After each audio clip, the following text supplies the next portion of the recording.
How are you doing today? That's fair. I'm brewing some tea, getting ready to go run some errands. I also have a tutoring session this morning. I actually just got back from a counseling session, meeting with the school counselor for my son, kind of like a progress report. He's doing great, super proud of him. Anyway, so I'm gonna go pay some bills, fun stuff. Please remember at some point today to get up, to stretch a little bit, to drink some water, take your meds if that applies to you, eat something if you can. And I hope that you remember that you are loved, you matter. I'm so glad you're here with me. And I hope that you have a good day, or do what you need to do to survive the day. All right, let's go pay those bills. I struggled a lot when I first lived on my own with paying bills, and it took me a long time, but now I have a system for how I do them. So in my task management app, I personally use Things 3. I don't really think it matters what you use, but what I do is I'll kind of show you a generic version of what I have. So every month around the 15th, that's when I pay all of my bills, and I try to talk with my different organizations that I pay money to try to get them all around this time frame, or I pay a little bit early. So like ideally all my bills are due the 15th or later in the month. And so anyway, so then I go through and I will look at each bill as it pops up, because I try to never assume I know how much it's going to be. So I'll always check it, and then I'll fill in the amount for car insurance, electric bill, internet, recycling, phone bill, car bill, water bill. And if anything else pops up that I need to take care of that month, it'll also go in there. And then I'll put total for December at the top. And that way I know what I'm facing. I know what I'm dealing with. And I know, can I pay everything this month, or do I need to call and negotiate with people because I don't quite have enough money to cover, there's too much month at the end of the money kind of thing. Because that's just a reality. I am not wealthy. I am not upper middle class. I'm definitely, somewhere in the low income bracket. So planning ahead and communication is how I stay on top of everything. And it can be really stressful sometimes, I'm not going to lie. But making it a habit and building a routine around it is how I get these mundane things taken care of. So I'm going to knock out these bills.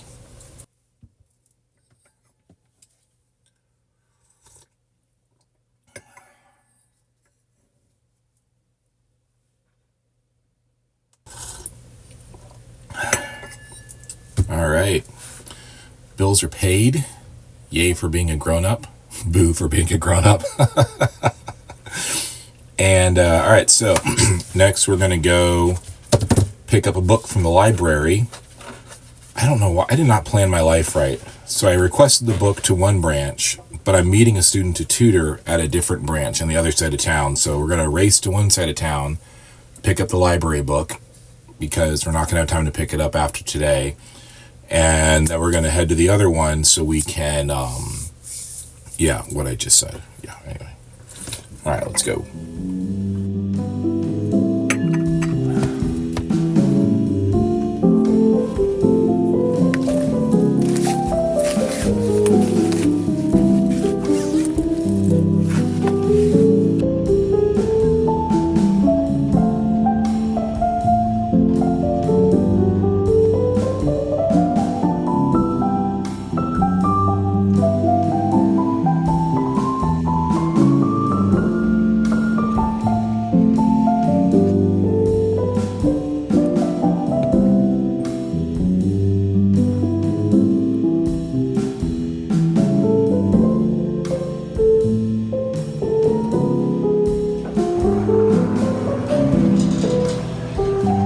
Organization is such a critical part of life, and it's something that I still struggle with sometimes, but I've definitely gotten a lot better, hence me, doing a tutoring session to help someone else with it. But man, when I was younger, I struggled so hard to get schoolwork done. When I lived on my own, I had such a hard time staying on top of things like bills, and I almost got evicted twice actually. it can be so stressful. Like when you have executive function issues, like just getting the basic things done, like self-care and hygiene and, and the life necessity things like paying bills and grocery shopping and meal planning. It's a survival skill.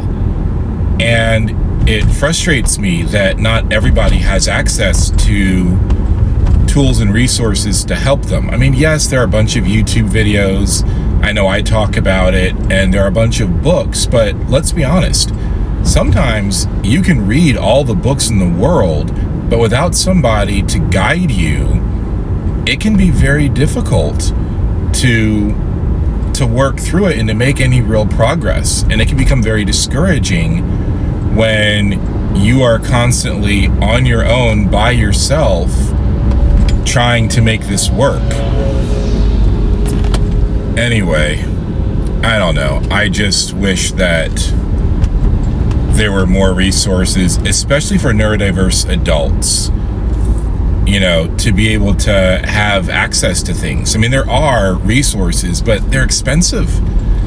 Not everybody can afford to, pay for occupational therapy when you're already a grown-up and you have bills and food to buy and all of that fun stuff. And anyway, that's something that I wish I knew how to solve. I wish I knew how to make coaching and organization, executive function support, like personal support, more readily available.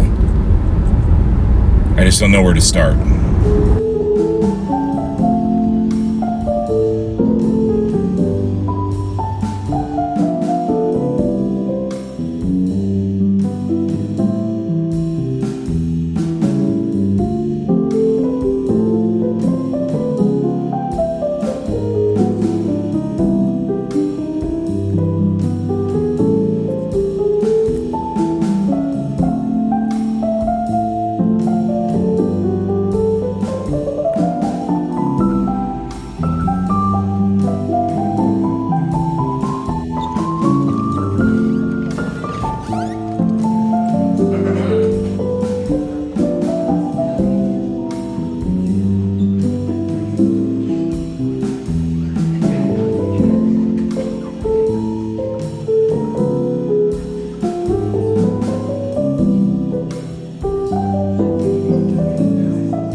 I love going to that coffee shop because it's like really exciting to go somewhere where your art is. It's just, it's a cool feeling to go somewhere and to see art on the wall, to sit in front of a, piece of art and know like, I made that, and people looking at things that you created. And anyway, it's a nice feeling.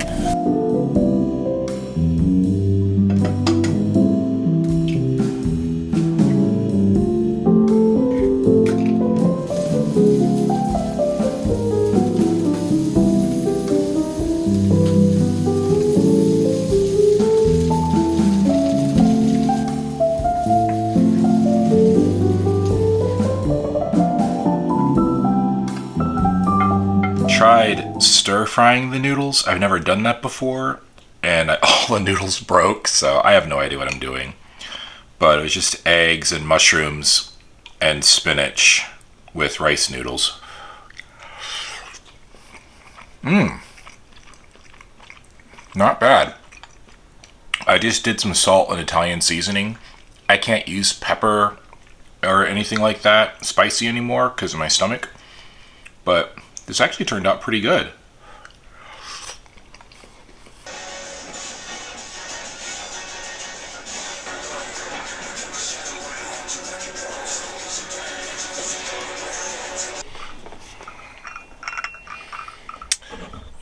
While I really enjoyed, being able to help a student, it does make me sad that I can't help more children with like organization and tutoring.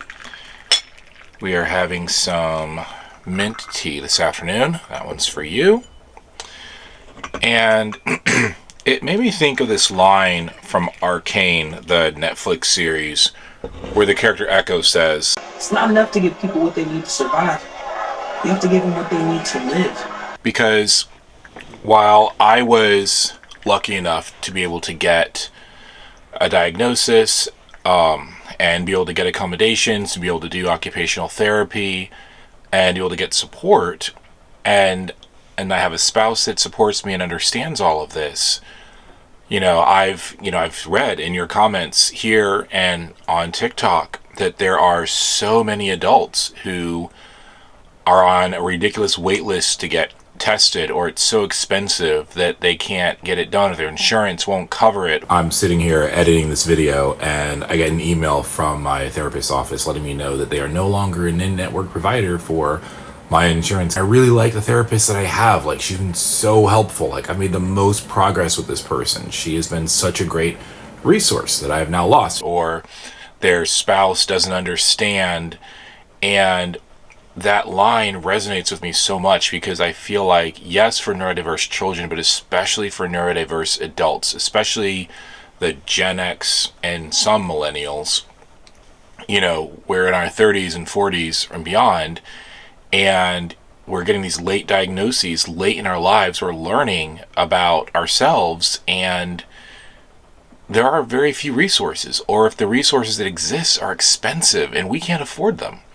And that's heartbreaking, and society's argument, I guess, is that we have what we need to survive. You're able to limp along, so that's enough, but not thriving. And the more aware I become of this problem, the number of adults who struggle with chronic illness, mental health, neurodiversity, in the sense that they could be thriving if they were given the accommodations, or if they were able to be given a job that works within their physical limitations, thriving would be possible. And yet, I don't know what to do about that, yes, I can help one person here and one person there, and that's all I can do personally, but I don't know. And I recently made a new friend who've been emailing back and forth talking about this very problem. And I know it's something that I've talked about before in the past as well, is how can we create or curate resources for neurodiverse adults, especially late diagnosed ones, who don't have support. Because like I said, I can make a video talking about strategies, but a lot of times you see that and you're like, well, I have this unique problem. You need somebody to listen to your unique problem and help you come up with a solution that works for you, where you are in your life. And it can be paralyzing because there are so many options of ideas out there. Just journal or just get a planner. Well, it's not that simple, is it? You need somebody to help you figure out how to make the planner work for your life, your responsibilities, the things that you have to take care of. Anyway, I don't know. It's a question without an answer, and it's a question I've been wrestling with for a while. I've talked about it before, and I know I'll talk about it again. So how about you? Do you struggle with organization, or with routines, or getting things done? And do you struggle with finding resources that meet you where you are, whether it's chronic illness, or mental health struggles, or neurodiversity, or just tools that you weren't taught in school or in your childhood that now you're trying to figure out, or just drowning as an adult? Anyway, let me know. If you don't want to talk about it, that's also fine. It's your choice, but I think that we all need a place where our stories can be heard, and I want to hear your story, because your story matters. Alright, friends, I'm going to go rest. And actually, lost my train of thought. I'm going to go rest, and then I'm going to start packing and getting ready for my surgery tomorrow. So anyway, for now, it is time for your next adventure. I love you. I miss you. Cheers. Cling.